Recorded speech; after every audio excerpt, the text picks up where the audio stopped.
Password management, the best way in doing password management is you don't know what the password is. One of the things that I tend to see quite regularly is people will have a password manager, but they'll create the passwords in the password manager.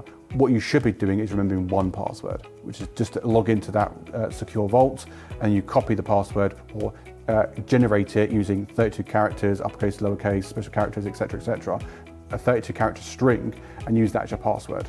That way, obviously, you just copy and paste it to the clipboard, paste it in, making sure your clipboard gets wiped every 5 seconds or so for best security. The other one is permissions, making sure that users have the correct permissions for their role or role-based access.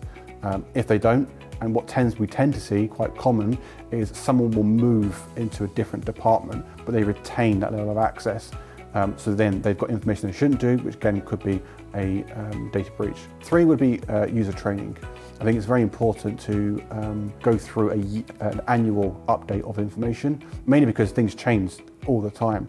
You're going through an industry where one day you've got a vulnerability here, next day you've got a vulnerability there. And because it's a fast changing environment, we have to make sure the end users understand exactly what they should be doing should an event happens. But it's not just that, it's also understanding the benefits of security. A lot of times people come into it and they look at the training thinking, oh, it's just training, I'm going to skip, get the questions at the end and go from there, which that's just a mindset of the person. They don't understand exactly what the outcomes are, which comes down to the wording of the word of training. We shouldn't necessarily use the word training because you don't want to retrain someone because they might look at that and think, oh, why are you training me in something that I already know? We should probably change the wording to more of an awareness piece.